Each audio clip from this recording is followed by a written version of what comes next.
Hair Choice PH Lotion na merong SPF 50 PA4+.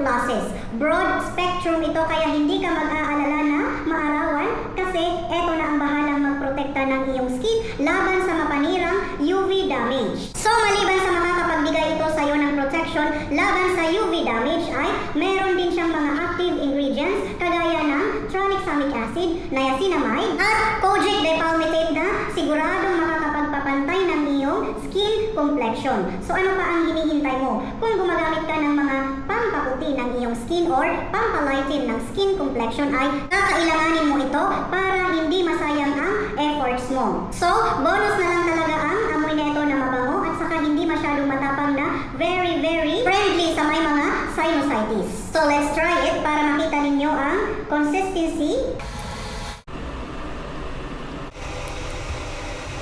Very easy to blend.